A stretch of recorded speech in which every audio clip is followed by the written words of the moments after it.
Hello hello hello. എവിടെയാടാ? ഞാൻ വീട്ടിലാണ്. എന്തോ പരിപാടി?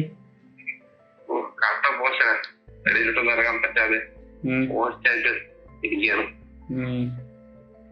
എന്റർടൈൻമെന്റ് ഒന്നും ഇല്ലേ? എന്റർടൈൻമെന്റ് കട്ട ഷോ. ശരി. ശരി. അപ്പൊ ഇതാണ് കേരളത്തിലെമ്പാടും ഉള്ള ഒട്ടുമിക്ക എൻ്റെ ഈ പ്രായത്തിലുള്ള ഒരു പയ്യന്മാരെ ഒരവസ്ഥകളെന്ന് പറയുന്നത്. തീരം പുറത്തോട്ടെല്ലാം പൊയ്ക്കൊണ്ടിരുന്നിട്ട് പെട്ടെന്നൊരു സുപ്രഭാതത്തിൽ ലോക്ക്ഡൗൺ ആയിക്കഴിഞ്ഞാൽ വീട്ടിൽ തന്നെ ഇരുന്ന് അവർ എന്ത് ചെയ്യും, എങ്ങനെ ദിവസങ്ങൾ മുന്നോട്ട് പോകും എന്നുള്ളൊരു കൺഫ്യൂഷനിലാണ്. അപ്പം നമ്മുടെ ഇന്നത്തെ വീഡിയോ എന്ന് പറഞ്ഞാൽ നമുക്ക് ഈ ഒരു ലോക്ക്ഡൗൺ കാലഘട്ടം 21 നിലവിൽ പറഞ്ഞിട്ടുള്ളത്, അത് എക്സ്റ്റെൻഡ് ചെയ്യുമെന്ന് നമുക്ക് അറിഞ്ഞൂടാ. അപ്പോൾ ഈ ഒരു ലോക്ക്ഡൗൺ, ഈ ഒരു ടൈം നമുക്ക് എങ്ങനെ കൂടുതൽ പ്രൊഡക്റ്റീവായിട്ട് എടുക്കുക എന്നുള്ളതാണ് ഇന്നത്തെ നമ്മുടെ വീഡിയോ. അപ്പം വീഡിയോ നമുക്ക് സ്റ്റാർട്ട് ചെയ്യാം.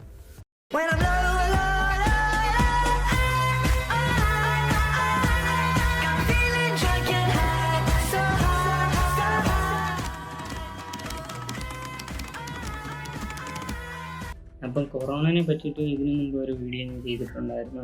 ടൈം എങ്ങനെ കൂടുതൽ യൂസ്ഫുൾ ആക്കി എടുക്കുക എന്നുള്ളതാണ് ഇന്നത്തെ വീഡിയോ. അപ്പോൾ ഞാൻ കുറച്ച് പോയിന്റ്സ് ആയിട്ട് പറയാം. അപ്പോൾ ഫസ്റ്റ് പോയിന്റ് എന്ന് പറയുമ്പം ഡു എക്സസൈസ്.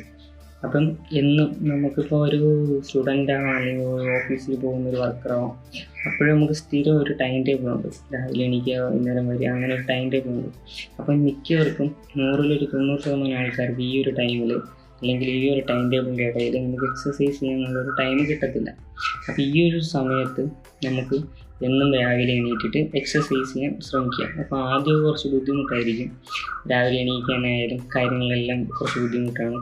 കാരണം മിക്കവരും എനിക്കറിയാം, നമ്മൾ ഓടാൻ പോകാനെല്ലാം പ്ലാൻ ചെയ്തിട്ട് രാവിലെ ആകുമ്പം വിചാരിക്കും അടുത്ത ദിവസം തൊട്ട് പോകാം, അല്ലെങ്കിൽ അടുത്ത ദിവസം തൊട്ട് പോകാം, അങ്ങനെ. അപ്പം ഇന്ന് തൊട്ട് സ്റ്റാർട്ട് ചെയ്യാം. അപ്പം ആ ഒരു എക്സസൈസ് നമ്മൾ ഒരു 21 ദിവസം കണ്ടിന്യൂസ് ആയിട്ട് ചെയ്യുവാണെങ്കിൽ നമുക്കത് നമ്മളെ ലൈഫിലൊരു റൂട്ടീനായി മാറും. നേരത്തെ പറഞ്ഞ ടൈം ടേബിളിൽ കൂടെ ആഡ് ആവും. അപ്പം പിന്നെ നമുക്ക് ഇനിയിപ്പം പഴയ പോലത്തെ ലൈഫ് സ്റ്റൈലായാലും നമുക്ക് രാവിലെ എക്സസൈസ് ചെയ്യാനുള്ളൊരു ടെൻഡൻസി വരും. നമ്മൾ ആ ഡെയിലി റൂട്ടീനായി മാറും. അപ്പോൾ അത് എക്സസൈസ് എന്ന് പറയുമ്പോഴത്തേക്കും നമ്മളെ ലൈഫിൽ ഒരുപാട് ഇമ്പോർട്ടൻ്റ് ആയിട്ടുള്ളൊരു കാര്യമാണ്. അപ്പോൾ എക്സസൈസ് ആയി കഴിഞ്ഞിട്ട് നമുക്ക് രണ്ടാമത് നമുക്ക് ചെയ്യാനുള്ളതെന്ന് പറഞ്ഞാൽ നമ്മൾ രാവിലെ എണീറ്റ് എക്സസൈസൊക്കെ ചെയ്ത് ഫുഡൊക്കെ കഴിച്ചു. അത് കഴിഞ്ഞിട്ട് നമുക്ക് വീട്ടിൻ്റെ ചുറ്റുപാടൊന്ന് നിരീക്ഷിക്കാം. അപ്പം നമ്മൾ വീട്ടിന് ചുറ്റുപാടും നോക്കുമ്പോൾ ഒരുപാട് സ്ഥലങ്ങൾ വെറുതെ കിടക്കുന്നതായിട്ട് കാണാൻ പറ്റും. അപ്പം നമുക്ക് ചെറിയ ഗാർഡനിങ് പോലെയൊക്കെ സെറ്റ് ചെയ്യാം. അത്യാവശ്യം ചെടിയൊക്കെ നടുകയും, അല്ലെങ്കിൽ ചെറിയൊരു കുളം പോലെ ഉണ്ടാക്കി അതിൽ കുറച്ച് ഗപ്പീസിനെ, മീനിനെ എന്തെങ്കിലും ഇടുകയും, അങ്ങനെയൊക്കെ നമുക്ക് ചെയ്യാം. അതിപ്പം ഗേൾസിനായാലും ബോയ്സിനായാലും ചെയ്യാവുന്നതേ ഉള്ളൂ. വല്ല ഫ്രൂട്ട്സിൻ്റെയോ അല്ലെങ്കിൽ വെജിറ്റബിൾസിൻ്റെയോ ഒക്കെ ചെടിയൊക്കെ നടാം, ചാക്കിലാക്കി നടാം. അങ്ങനെയുള്ള എല്ലാം ഒരു കുറച്ച് നമ്മളെ പരിസരത്ത് ഇറങ്ങിയിട്ട് നമ്മൾ ഫ്രീ ആയിട്ട് കിടക്കുന്ന സ്പേസ് അത് കുറച്ച് ഗാർഡൻസ് പോലെ ആക്കി, അല്ലെങ്കിൽ എന്തെങ്കിലും യൂസ്ഫുൾ ആക്കി മാറ്റി കഴിഞ്ഞാൽ അത് നന്നായിരിക്കും. മൂന്നാമത് നമുക്ക് പറയാനുള്ളത് ഏറ്റവും ഇമ്പോർട്ടൻ്റ് ആയിട്ടുള്ളൊരു പോയിൻ്റാണ്. നമുക്ക് ഈ ഒരു സമയം ഏറ്റവും ബെസ്റ്റ് എന്ന് പറഞ്ഞാൽ നമ്മുടെ സ്കിൽസ് ഇമ്പ്രൂവ് ചെയ്യാൻ ഏറ്റവും ബെസ്റ്റ് ടൈമാണ്. കാരണം നമുക്ക് നിലവിലുള്ള സ്കിൽസ് അപ്ഡേറ്റ് ചെയ്യാനോ അല്ലെങ്കിൽ പുതിയതായിട്ടുള്ള സ്കില്ലുകൾ പഠിക്കാനോ, ഇപ്പം ഞാനൊരു IT ഫീൽഡിൽ വർക്ക് ചെയ്യുന്ന ഒരാളാണ്. അപ്പം അങ്ങനെയുള്ള ആൾക്കാർക്ക് പുതിയ ലാംഗ്വേജസ് അല്ലെങ്കിൽ പുതിയ അപ്ഡേറ്റ്സ്, അങ്ങനെയുള്ള പുതിയ ലാംഗ്വേജസ് പോലുള്ള കാര്യങ്ങളെല്ലാം പഠിക്കാം. അപ്പം നോർമൽ ആൾക്കാർക്ക് നമുക്ക് എന്തെങ്കിലും പഠിക്കാൻ ആഗ്രഹം ഉണ്ടെങ്കിൽ അത് പഠിക്കാം. ഇപ്പം ടീച്ചറോ കുട്ടിയോ അങ്ങനെയൊന്നും വേണ്ട. നമുക്ക് ഓൺലൈൻ തന്നെ യൂഡമി, അക്കാഡമി പോലുള്ള സൈറ്റിൽ നിന്നൊക്കെ നമുക്ക് പഠിക്കാവുന്നതാണ്. ഇപ്പം നിലവിൽ അതിലെല്ലാം ഓഫേഴ്സ് കിടപ്പുണ്ട്. 10,000 രൂപയുടെ ഞാൻ ഒരു കോഴ്സ് പർച്ചേസ് ചെയ്തത്, 10,000 രൂപയുടെ ഒരു കോഴ്സ് ഞാൻ 100 സംതിങ് രൂപയ്ക്കാണ് പർച്ചേസ് ചെയ്തത്. ഇതിൻ്റെ ഒരു ഹാക്ക് ഞാൻ പറഞ്ഞുതരാം. എന്താണെന്ന് വെച്ചാൽ, നമുക്കിപ്പം ഒരു 500 രൂപയുടെ കോഴ്സ് നമ്മുടെ 500 രൂപ ഇല്ല എങ്കിൽ നമ്മളത് പഠിക്കാൻ താല്പര്യമുള്ള ഒരു 5 പേരെ ഒപ്പിക്കുക. 5 പേരെ ഒപ്പിച്ചിട്ട് ഒരാൾ പർച്ചേസ് ചെയ്തിട്ട് ഒരു ലോഗിനും പാസ്വേഡും കിട്ടും. അത് നമ്മളെല്ലാവരും കൂടെ ഷെയർ ചെയ്തെടുത്താൽ ഒരു ഹെഡ് 100 രൂപ ഒരാളെയും ചിലവാകുന്നുള്ളൂ. നമുക്ക് 5 പേർക്ക് ഇരുന്ന് പഠിക്കുകയും ചെയ്യാം. അപ്പോൾ അങ്ങനെ പൈസ ഇല്ലാത്തവരാണെങ്കിൽ അങ്ങനെയും ചെയ്യാം. പിന്നെ കൂടാതെ തന്നെ നമുക്ക് യൂട്യൂബിൽ നോക്കിയാൽ ഇഷ്ടം പോലെ എൻ്റർടൈൻമെൻറ്റ്സ് പോലെ തന്നെയാണ് നമുക്കിതേപോലെ പഠിക്കാൻ പറ്റുന്ന ഒരുപാട് ചാനലുകളുണ്ട്, ഒരുപാട് വീഡിയോസ് ഉണ്ട്. അപ്പോൾ നമുക്ക് നെറ്റിൽ സെർച്ച് ചെയ്ത് കഴിഞ്ഞാൽ എന്ത് കാര്യമാണെങ്കിലും പഠിക്കാനുള്ള വീഡിയോസും നോട്ട്സും കാര്യങ്ങളെല്ലാം ഉണ്ട്. അപ്പോൾ നമ്മൾ ഈ ഒരു സമയത്ത് മാക്സിമം നമ്മുടെ സ്കിൽസ് ഇമ്പ്രൂവ് ചെയ്യാൻ നോക്കുക. അപ്പോൾ നമുക്ക് നമ്മളെ ഡെയിലി റൂട്ടീനിൽ നമുക്ക് അതിനുള്ള ടൈം കിട്ടിയെന്ന് വരില്ല. അപ്പോൾ ഇതൊരു പെർഫെക്റ്റ് ടൈമാണ് അതിന് വേണ്ടിയിട്ടുള്ളത്. ഞാനും യുഡെമിയിൽ 2 കോഴ്സ് പർച്ചേസ് ചെയ്തു. ഞാനും ഇരുന്ന് പഠിക്കുന്നുണ്ട്. 4ാമത് നമുക്ക് ചെയ്യാൻ പറ്റുന്നതെന്ന് പറഞ്ഞാൽ ചെറിയ ക്രാഫ്റ്റ് പോലുള്ള കാര്യങ്ങളൊക്കെ ചെയ്യാം. കാരണം ക്രാഫ്റ്റ് പോലുള്ള കാര്യങ്ങളെന്ന് പറയുമ്പോഴത്തേക്ക് നമ്മൾ യൂട്യൂബിൽ കുറേ വീഡിയോസ് കാണാറുണ്ട്. ഈ ചെറിയ ബോട്ടിൽ ത്രെഡെല്ലാം വെച്ചിട്ട് ഓരോ സാധനങ്ങൾ ഉണ്ടാക്കുന്നത്, അല്ലെങ്കിൽ നമ്മൾ വേസ്റ്റ് മെറ്റീരിയൽസ് വെച്ചിട്ട് ഓരോ ചെറിയ ക്രാഫ്റ്റ് കാര്യങ്ങൾ ചെയ്യുന്നത്, അല്ലെങ്കിൽ നമ്മളെ മഗ്ഗിലൊക്കെ പെയിൻറ്റ് ചെയ്യുന്നത്. അങ്ങനെ അതിന് ഉണ്ടോ ഇല്ലയോ അത് ഇമ്പോർട്ടൻ്റ് അല്ല. നമുക്ക് എല്ലാവർക്കും പഠിക്കാം. കുറച്ച് ടൈം സ്കിൽഡ് ആയിട്ടുള്ള ഒരാൾ 1 മണിക്കൂറിൽ ചെയ്യുന്നത് നമുക്ക് ചിലപ്പോൾ ഒരു 3 മണിക്കൂർ എടുത്തേക്കാം. എന്തിനും കുഴപ്പമില്ല. ഈ ഒരു ടൈമിൽ നമ്മൾ ടൈം എടുത്താലും നമുക്ക് ആ സ്കില്ല് ഗെയിൻ ചെയ്യാൻ പറ്റും. അപ്പോൾ നമ്മൾ അങ്ങനെ ഓരോ ക്രാഫ്റ്റുകളൊക്കെ ഉണ്ടാക്കുക, റൂമിനെയൊക്കെ നമുക്ക് അലങ്കരിക്കാൻ പറ്റും. കാരണം ഈ ക്രാഫ്റ്റൊക്കെ ചെയ്യുന്നത് പോലെ തന്നെ ഇമ്പോർട്ടൻ്റ് ആണ്. ചിലർക്ക് ഈ ഇലക്ട്രോണിക് സാധനങ്ങളൊക്കെ റിപ്പയറൊക്കെ ചെയ്യാൻ കുറച്ച് ക്രേസി ആയിരിക്കും. കാരണം എൻ്റെ ഒരു ഇതെന്ന് പറഞ്ഞാൽ എൻ്റെ കുട്ടിക്കാലത്ത് ടോയ്സ് കിട്ടുന്ന സമയത്ത് ഞാൻ കളിച്ചിട്ട് അത് ഒരു 2-3 ദിവസം കഴിയുമ്പോൾ അത് പൊളിക്കും. സ്ക്രൂ ഡ്രൈവറൊക്കെ ഇട്ട് പൊളിച്ചിട്ട് അതെങ്ങനെയാണ് വർക്കിംഗ് ചെയ്യുന്നത്, അതിൻ്റെ സിസ്റ്റംസ് എങ്ങനെയാണെന്നെല്ലാം നോക്കും. അങ്ങനെ ഇന്നലെ ഈ സബ്വൂഫർ ഒരു 10 വർഷത്തിന് പുറത്ത് പഴക്കമുള്ളതാണ്. അപ്പം ഇന്നലെ ഞാൻ തട്ടിക്കുടഞ്ഞ് എടുത്തിട്ട് അപ്പോൾ അതിലൊരു സ്പീക്കർ കേൾക്കുന്നില്ല. ഞാൻ ചുമ്മാ നമുക്കൊന്നും അറിയാന്നുള്ളതല്ല ഇമ്പോർട്ടൻ്റ്. നമ്മൾ ചുമ്മാ പൊളിച്ച് നോക്കിയിട്ട് ചിലപ്പോൾ ഒരു വയറ് വിട്ട് കിടക്കുന്നുണ്ടായിരിക്കും അത് വർക്ക് ചെയ്യാത്തത്. അപ്പോൾ ആ ഒരു വയറ് കൊടുക്കാൻ നമുക്ക് ആരും പഠിക്കേണ്ടതെന്ന് ആവശ്യമില്ല. അപ്പോൾ അത് കൊടുത്തു കഴിഞ്ഞാൽ അത് വർക്ക് ചെയ്യും. അങ്ങനെ അത് റെഡിയാക്കി ഇപ്പോൾ സിസ്റ്റത്തിൽ അതാണ് കണക്ട് ചെയ്യുന്നത്. അപ്പം അങ്ങനെ ചെറിയ ഇലക്ട്രോണിക്സ് സാധനങ്ങളൊക്കെ കേടായിരിക്കും നമുക്ക് പൊളിച്ച് നോക്കാം. അല്ലെങ്കിൽ അതിലെങ്ങനെയാണ് വർക്കിംഗ്, അതിൻ്റെ വർക്കിംഗ് എങ്ങനെയാണ് എന്നുള്ള കാര്യങ്ങളൊക്കെ നമുക്ക് നോക്കാം. അതൊരു എൻ്റർടൈൻമെൻറ്റാണ്. പിന്നെ നമുക്ക് ഇമ്പോർട്ടൻ്റ് ആയിട്ട് പറയാനുള്ള ഒരു കാര്യമുണ്ട്. നമ്മൾ ഈ ഒരു ടൈമിൽ നമ്മൾ റൂമും നമ്മളെ വീട് പരിസരം, അതായത് പരിസരം എന്ന് പറയുമ്പോൾ നമ്മളെ കോമ്പൗണ്ട് ഇട്ട് പുറത്തോട്ട് കൊണ്ടുപോകണം. നമ്മളെ ആ ഒരു പരിസരമൊക്കെ പ്ലാസ്റ്റിക് ഫ്രീ ആക്കാം. നമുക്ക് പ്ലാസ്റ്റിക്കൊക്കെ കളക്ട് ചെയ്ത് നമുക്ക് എന്തെങ്കിലും ചെയ്യാം. അല്ലെങ്കിൽ അത് വെച്ച് നേരത്തെ പറഞ്ഞ പോലെ ക്രാഫ്റ്റ് എന്തെങ്കിലും ഉണ്ടാക്കാം. ഡെയിലി റൂട്ടീനിൽ നമുക്ക് ചിലപ്പം മൊത്തത്തിലൊന്ന് തൂത്തിടാൻ പറ്റുമായിരിക്കും. പക്ഷെ ഇങ്ങനെയുള്ള ടൈം വരുമ്പോഴത്തേക്കും നമുക്ക് കട്ടിലും അലമാരികളും എല്ലാം എടുത്ത് വെളിയിലേക്ക് വെച്ച് ഫുള്ള് തൂത്ത് തുടച്ച് ഫുള്ളൊന്ന് അറേഞ്ച് ചെയ്യാം. അപ്പം അങ്ങനെയൊക്കെ റൂമെല്ലാം നീറ്റാക്കി ഇടുക. അപ്പോൾ ഞാൻ ഇന്നലെ റൂം ക്ലീൻ ചെയ്തായിരുന്നു. അപ്പം ക്ലീൻ ചെയ്തതിൻ്റെ കൂട്ടത്തിലാണ് ഈ ഓഫർ കിട്ടിയത്. അങ്ങനെ ഇപ്പോൾ റെഡിയാക്കി, സോ ഹാപ്പി. അപ്പം എല്ലാവരും ഫസ്റ്റ് ഓഫ് ഓൾ ഏറ്റവും ആദ്യമായിട്ട് ചെയ്യേണ്ടത് ഞാൻ പറഞ്ഞ ഈ റൂം, വീട് പരിസരമൊക്കെ വൃത്തിയാക്കുക, ക്ലീൻ ചെയ്യുക.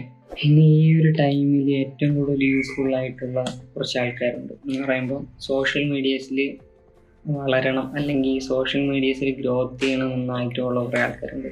For example TikTok, Instagram, Facebook page, അങ്ങനെയൊക്കെ ഉള്ളവർക്ക് ഇതൊരു ബെസ്റ്റ് ഓപ്പർച്യൂണിറ്റിയാണ്. കാരണം ഈ ഒരു സമയത്ത് എല്ലാവരും വീട്ടിൽ പോസ്റ്റാണ്.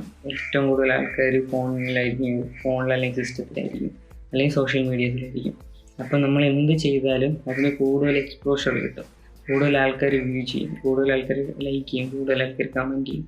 അപ്പോൾ നമുക്ക് ഗ്രാജുവലി അല്ലെങ്കിൽ ഈ ഒരു കാലഘട്ടത്തിൽ നല്ല രീതിയിൽ നോർമൽ ഡേയ്സിനേക്കാളും നല്ല രീതിയിൽ നല്ലൊരു ഫാസ്റ്റായിട്ടൊരു ഇമ്പ്രൂവ്മെൻറ്റ് ഈ സോഷ്യൽ മീഡിയസിലുണ്ടാവും. ഇപ്പം ടിക്ടോക്ക് ചെയ്യുന്നവരാണെങ്കിൽ ഇപ്പം പുറത്തൊന്നും പോകേണ്ട ആവശ്യമില്ല. വീട്ടിൽ ഇരുന്ന് ടിക്ടോക്കും കാര്യങ്ങളൊക്കെ ചെയ്ത് പ്രോപ്പറായിട്ടുള്ള ഹാഷ്ടാഗ് ചെയ്തിട്ട് കഴിഞ്ഞാൽ നോർമൽ കിട്ടുന്നതിൽ നിന്ന് റീച്ച് കൂടുതൽ ഈ ഒരു ടൈമിൽ കിട്ടും. സോഷ്യൽ മീഡിയസിൻ്റെ കാര്യം പറഞ്ഞ പോലെ തന്നെയാണ് യൂട്യൂബിൽ നമ്മൾ കൂടുതൽ വീഡിയോസ് കണ്ടുകൊണ്ടായിരിക്കും മിക്കവരും ഇരിക്കുന്നത്. ഒരു 90% ആൾക്കാർ ഫോണിൽ അല്ലെങ്കിൽ സോഷ്യൽ മീഡിയസ് അല്ലെങ്കിൽ യൂട്യൂബ് തന്നെയായിരിക്കും. അപ്പോൾ അങ്ങനെയുള്ള സമയത്ത് നമുക്ക് ആരെങ്കിലും നമ്മൾ കുറേ ഫ്രണ്ട്സ് യൂട്യൂബ് ചാനൽ തുടങ്ങാൻ ഇൻട്രസ്റ്റഡ് ആയിട്ട് ഇരിക്കുവാണെങ്കിൽ ഇതാണ് ബെസ്റ്റ് ടൈം എന്ന് വേണമെങ്കിൽ പറയാം. കാരണം ഇപ്പം നമ്മളൊരു ചാനൽ സ്റ്റാർട്ട് ചെയ്തിട്ട് ഡെയിലി നമുക്ക് വേറെ എല്ലാം ഫ്രീ ആണ്. അപ്പം ഡെയിലി ഒരു വീഡിയോ വെച്ചിട്ട് കഴിഞ്ഞാൽ നമുക്ക് നല്ല രീതിയിൽ ഗ്രോ ചെയ്യാൻ പറ്റും. മറ്റുള്ളത് പോലെയല്ല, ബെസ്റ്റ് ടൈമാണ് ഗ്രോ ചെയ്യാൻ വേണ്ടിയിട്ട്. അത് മാക്സിമം യൂട്ടിലൈസ് ചെയ്യാം. അടുത്തതെന്ന് പറഞ്ഞാൽ വേറെ ബിസിനസ് ചെയ്യുന്ന ആൾക്കാരുണ്ടാകും. ഇപ്പോൾ ഷോപ്പും കാര്യങ്ങളെല്ലാം ഉള്ളവർ, അല്ലെങ്കിൽ ബിസിനസ് മേഖലകളിലെല്ലാം ഉള്ള ആൾക്കാരുണ്ടാകും. അവർക്ക് ഒരു ബെസ്റ്റ് ടൈം എന്ന് പറഞ്ഞാൽ ഇപ്പം നമുക്ക് കൂടുതൽ ബിസിനസ് പ്ലാൻസിനെ പറ്റിയിട്ട് സ്റ്റഡി ചെയ്യാം. എല്ലാം അവൈലബിൾ ആണ്. നമ്മൾ വരുത്തുമ്പോൾ ഇപ്പം അറിയാൻ പറ്റാത്തതായിട്ടൊന്നുമില്ല. അപ്പം ആദ്യം മാക്സിമം യൂട്ടിലൈസ് ചെയ്ത് നമുക്ക് നമ്മുടെ ബിസിനസ് എങ്ങനെ ഇമ്പ്രൂവ് ചെയ്യാം എന്നെല്ലാമുള്ള കാര്യങ്ങൾ, ഒരുപാട് കാര്യങ്ങൾ ഡിസ്കസ് ചെയ്യാനും അല്ലെങ്കിൽ കൂടുതൽ കാര്യങ്ങൾ സ്റ്റഡി ചെയ്യാനും ഇമ്പ്രൂവ് ചെയ്യാനും എല്ലാം ബെസ്റ്റ് ഒരു ടൈമാണ് ഈ ഒരു ടൈം. അടുത്തതാണ് എല്ലാവർക്കും ഇൻട്രസ്റ്റിംഗ് ആയിട്ടുള്ള ഒരു കാര്യം പറയാൻ പോകുന്നത്, ഗെയിംസ്. അപ്പം ഗെയിം കളിക്കാം. ഗെയിം എന്ന് പറയുമ്പം പുറത്ത് പാടത്ത് ക്രിക്കറ്റ്, ഫുട്ബോൾ കളിക്കണമെന്നല്ല. നമുക്ക് ഫോണിലോ അല്ലെങ്കിൽ സിസ്റ്റത്തിലൊക്കെ നമുക്ക് ഗെയിം കളിക്കാം. ഫോണിൽ പിന്നെ പറയേണ്ട ആവശ്യമില്ല, പബ്ജി, ക്ലാഷ് ഓഫ് ക്ലാൻസ് അതേപോലെയുള്ള ഇഷ്ടംപോലെ ഗെയിംസ് ഉണ്ട്. നമുക്ക് സിസ്റ്റത്തിൽ നമ്മൾ PC-യുടെ സ്പെക്ക് അനുസരിച്ചിട്ട് ഇഷ്ടംപോലെ ഗെയിംസ് അവൈലബിൾ ആണ്. ഞാനിപ്പോൾ GTA 5 ആണ് കളിച്ചുകൊണ്ടിരിക്കുന്നത്. അത് ഞാൻ കളിച്ച് തീർത്തതാണ് ഓൾറെഡി. പിന്നെ ഇപ്പോൾ കാരണം നോർമൽ ഡേയ്സിൽ ഗെയിമൊന്നും ഓപ്പൺ ചെയ്യാൻ പോലും ഉള്ള ടൈമില്ല, അതുകൊണ്ട് ഞാനൊന്നും ഇൻസ്റ്റാൾ ചെയ്തിടക്കില്ല. ഇപ്പം പോസ്റ്റ് ആയപ്പോൾ ഞാൻ ഇതേപോലെ റീഇൻസ്റ്റാൾ ചെയ്തതാണ്. അപ്പോൾ അതേപോലെ ഗെയിംസ് കളിക്കാം, അതിൽ കൂടെ കുറച്ച് എൻ്റർടൈൻമെൻറ്റും കാര്യങ്ങളെല്ലാം കിട്ടും. അതുപോലെ തന്നെയാണ് ഫിലിംസ്. ഈ ഫിലിംസ് നമുക്ക് ആമസോൺ പ്രൈം അല്ലെങ്കിൽ ഹോട്ട്സ്റ്റാർ അതേപോലെ അല്ലെങ്കിൽ യൂട്യൂബ് നമുക്ക് ഏത് കയറിയാലും ഫിലിംസ് കാണാം. അല്ലെങ്കിൽ നമുക്ക് ടെലഗ്രാം ഗ്രൂപ്പിൽ നിന്നൊക്കെ നമുക്ക് ഡൗൺലോഡ് ചെയ്യാനുണ്ട്. ഫിലിംസൊക്കെ കാണാം. ഡെയിലി ഒരു സിനിമയൊക്കെ നമുക്ക് സുഖമായിട്ട് ഇപ്പം കാണാം. മറ്റേത് ഒരാഴ്ച വേണം നമുക്ക് പ്ലാൻ ചെയ്യാൻ, എപ്പോൾ സിനിമ കാണാം. ഇപ്പം അതിൻ്റെ ആവശ്യമില്ല, നമുക്ക് ഒരു ദിവസം ഒരു സിനിമ 2 സിനിമയൊക്കെ വെച്ച് കാണാൻ പറ്റും. അപ്പോൾ സിനിമ കാണുമ്പോൾ നമ്മൾ ഫുൾ ടൈം എൻ്റർടൈൻമെൻറ്റ് മാത്രമാവരുത്, കുറച്ചൊക്കെ ഈ ഡോക്യുമെൻ്ററി ആയിട്ടുള്ള ഫിലിംസൊക്കെ കാണാൻ ശ്രമിക്കുക. ഇപ്പോൾ ഫോർ എക്സാമ്പിൾ പറയുകയാണെങ്കിൽ മിനിഞ്ഞാന്ന് നമ്മുടെ വൈറസ് സിനിമ ഉണ്ട്, ഞാൻ മുന്നേ കണ്ടിട്ടുണ്ടായിരുന്നു. അപ്പോൾ ഒന്നും കൂടെ എടുത്ത് വെച്ച് കണ്ടു. അപ്പോൾ വൈറസ് സിനിമ കാണുമ്പോഴാണ് അപ്പോൾ നമ്മളെ ഈ നിപ്പയുടെ എത്രത്തോളം ക്രിട്ടിക്കലായിരുന്നു ഒരു സിറ്റുവേഷൻ എന്ന് നമുക്ക് ശരിക്കും മനസ്സിലാവണം. കാരണം കോഴിക്കോട്ടാണ് സംഭവമെങ്കിലും നമ്മൾ ട്രിവാൻഡ്രത്തൊന്നും കൊറോണയുടെ അത്ര പോലും നമ്മളൊന്നും അറിഞ്ഞിട്ടില്ല. അപ്പം നമുക്കിങ്ങനെ ന്യൂസിൽ കാണുന്നത് ഒക്കെ ഉള്ളൂ നമുക്ക്. അപ്പോൾ ഈ ഒരു സിനിമ കാണുമ്പോൾ നമുക്ക് ശരിക്കും അവിടുത്തെ എങ്ങനെയായിരുന്നു അവിടുത്തെ ഒരു അന്തരീക്ഷം, ആ ഒരു സിറ്റുവേഷൻ നമുക്ക് ശരിക്കും എപ്പോഴാണ് മനസ്സിലാവുന്നത് ആ സിനിമ കാണുമ്പോഴത്തേക്ക്. അപ്പം അതേപോലെ കൂടുതലും അങ്ങനെ ഡോക്യുമെൻ്ററി ആയിട്ടുള്ള ഫിലിംസും കൂടെ കാണാൻ ശ്രമിക്കുക. അതിൽ നിന്ന് ഒരുപാട് നോളജ് നമുക്ക് ഗെയിൻ ചെയ്യാൻ പറ്റും. പിന്നെ ലാസ്റ്റായിട്ട് എനിക്ക് പറയാനുള്ളതെന്ന് പറഞ്ഞാൽ ഞാൻ ഇപ്പോൾ ഇത്രയും പറഞ്ഞു കഴിയുന്നു. വേറിട്ട കുറച്ച് ഹോബീസും കാര്യങ്ങളൊക്കെ ഉള്ള ഒരുപാട് ആൾക്കാരുണ്ടാവും, ഒരുപാട് സ്കില്ലുള്ള ആൾക്കാരുണ്ടാവും. അപ്പം അങ്ങനെയുള്ളവരൊക്കെ നമുക്ക് നമ്മുടെ ഹോബി എന്താണോ അത് നമ്മൾ ചെയ്യാം. പണ്ടൊക്കെ എൻ്റെ ഹോബി എന്ന് പറഞ്ഞാൽ ഒരു ബുക്ക് എടുക്കും, വല്ല പടം വരയ്ക്കും, അല്ലെങ്കിൽ എന്തെങ്കിലും കുറിച്ചുകൊണ്ടിരിക്കും. അതായിരുന്നു എൻ്റെ മെയിൻ ഹോബി. അങ്ങനെ ഒരുപാട് ഓരോ വർഷം ആകുമ്പോഴും അമ്മ എനിക്ക് ഓരോ ഡയറി തരും. ആ ഡയറിയിൽ ഞാൻ ചുമ്മാ ഇരിക്കുന്ന സമയത്തെല്ലാം ഞാൻ ഓരോ പടങ്ങൾ ഇങ്ങനെ വരച്ചുകൊണ്ടിരിക്കും. അതായിരുന്നു എൻ്റെ ഹോബി. ഇപ്പോൾ അതിനുള്ള ടൈം കിട്ടുന്നില്ല. നമ്മൾ അത്യാവശ്യം ടൈം കിട്ടിയാൽ പിന്നെ ബൈക്ക് എടുത്തുകൊണ്ട് കറങ്ങാൻ പോകും. അതുകൊണ്ട് ടൈം കിട്ടാത്തതുകൊണ്ടാണ് ഇപ്പോൾ അങ്ങനെയൊന്നും ഇല്ലാത്ത. ഇപ്പോൾ നമുക്ക് എന്താണോ നമ്മുടെ ഹോബി അതെല്ലാം ഒന്ന് പൊടി തട്ടിയെടുത്ത് നമ്മൾ അതിൽ കുറച്ചുകൂടി പഴയതുപോലെയൊക്കെ ആയി വരിക. അപ്പം ഇപ്പോൾ ഈ ഒരു 21 ദിവസം കാലഘട്ടം നമുക്ക് മാക്സിമം യൂട്ടിലൈസ് ചെയ്യണം. അപ്പം നമുക്ക് ഒരുമിച്ച് യൂട്ടിലൈസ് ചെയ്യാം. കൂടെ നമുക്ക് മാക്സിമം പ്രൊഡക്റ്റീവായിട്ട് എടുത്തിട്ട് നമുക്ക് ഒരു നിമിഷം പോലും വേസ്റ്റ് ചെയ്യാണ്ട് നമുക്ക് ഈ ഒരു കൊറോണ ഒരു കാലഘട്ടം കഴിയുമ്പോഴത്തേക്കും നമുക്ക് കൂടുതൽ നമ്മൾ പഴയ നമ്മളിൽ നിന്ന് കുറച്ചുകൂടി ബെറ്റർ ആയിട്ടുള്ള നമ്മളായിട്ട് വേണം തിരിച്ച് ഓഫീസിൽ പോകണവർ ഓഫീസിൽ പോയി, സ്കൂളിൽ പോകുന്നവർ സ്കൂളിൽ പോയി. ഈ ഒരു സിറ്റുവേഷനെ പറ്റി പറയുകയാണെങ്കിൽ ഇത്രയും ക്രിട്ടിക്കൽ സിറ്റുവേഷനായിട്ട് പോലും പോലീസ് ഇത്രയും ഇറങ്ങി നടന്നിട്ട് പോലും ആൾക്കാർ വീട്ടിലിരിക്കാതെ ഒരുപാട് പേര് ഇപ്പോഴും കറങ്ങിയൊക്കെ നടക്കുന്നുണ്ട്. എന്തിൻ്റെ ആവശ്യമാണെന്നൊന്നും അറിഞ്ഞുകൂടാ. അപ്പോൾ എന്തിനാണ് അവരിങ്ങനെ ചെയ്യുന്നത് അല്ലെങ്കിൽ ഇറങ്ങി നടക്കുന്നതെന്നൊന്നും അറിഞ്ഞുകൂടാ. അപ്പോൾ ഓരോ ദിവസം പോകുമ്പോഴും സിറ്റുവേഷൻ ക്രിട്ടിക്കൽ ആയിക്കൊണ്ടിരിക്കുകയാണ്. അപ്പം ഈ ഗവൺമെൻറ് പറഞ്ഞുകൊണ്ട് പോലീസ് സ്ട്രിക്റ്റ് ആയതുകൊണ്ടോ ഒന്നും ഒരു കാര്യമില്ല. നമ്മൾ സ്വയം മനസ്സിലാക്കി നമ്മളെ തന്നെ കൺട്രോൾ ചെയ്യാം. വീട്ടിലിരിക്കുക, നമ്മൾ കുറച്ച് നാൾ വീട്ടിലിരുന്നെന്നും പറഞ്ഞിട്ട് നമ്മളെ നാളേക്ക് വേണ്ടിയിട്ട് അത് ഉപകാരപ്പെടത്തേ ഉള്ളൂ. അപ്പോൾ നമ്മൾ വീഡിയോ എത്തുള്ളൂ. എല്ലാവർക്കും ഇഷ്ടപ്പെട്ടെന്ന് വിചാരിക്കുന്നു. ഇഷ്ടപ്പെട്ടെങ്കിൽ മാക്സിമം ഷെയർ ചെയ്യുക, ഫ്രണ്ട്സിനും എല്ലാവർക്കും ഷെയർ ചെയ്യുക, ലൈക്ക് ചെയ്യുക. ആദ്യമായിട്ടാണ് കാണുന്നത് വെച്ചാൽ തീർച്ചയായും സബ്സ്ക്രൈബ് ചെയ്യുക, കൂടെ ബെല്ലൈക്കനോട് ക്ലിക്ക് ചെയ്യുക. അപ്പം ആരും ഇറങ്ങി നടക്കരുത്, എല്ലാവരും വീട്ടിൽ തന്നെ ഇരിക്കണം. പിന്നെ നിങ്ങൾക്ക് ഞാൻ ഗാർഡനിങ് എന്ന് പറഞ്ഞാൽ ഞാൻ ഒരു കുളം സെറ്റ് ചെയ്തായിരുന്നു. ഒരു പഴയ ഫ്രീസർ എടുത്തിട്ട് അതിൽ കുറച്ച് വെള്ളമൊക്കെ നിറച്ചിട്ട് ഗപ്പീസൊക്കെ ഇട്ട് അത് വീഡിയോ ചെയ്യണമെന്ന് ആദ്യം പിന്നെ വിചാരിച്ചത് കോമൺ ആയിട്ട് എല്ലാവരും ചെയ്യുന്ന വീഡിയോ ആണ്, പിന്നെ പ്രത്യേകിച്ച് ചെയ്യേണ്ടെന്ന് വിചാരിച്ചു. കാരണം അതേപോലെ ഞാൻ വലിയ സ്കില്ലറൊന്നുമല്ല, നമ്മൾ ജസ്റ്റ് എടുത്ത് കഴുകി തുടച്ച് MC-യിലിട്ട് ഹോളുകളൊക്കെ അടച്ച് ജസ്റ്റ് വെള്ളം നിറച്ച് കുറച്ചൊരു 3-4 ഗപ്പീസ് നമ്മളിൽ ഉണ്ടായിരുന്നതിനെടുത്തിട്ട് ഇനി ഷോപ്പൊക്കെ തുറക്കുമ്പോൾ വേണം 2-3 നല്ല ബ്രീഡിനെ വാങ്ങിച്ചിടാം.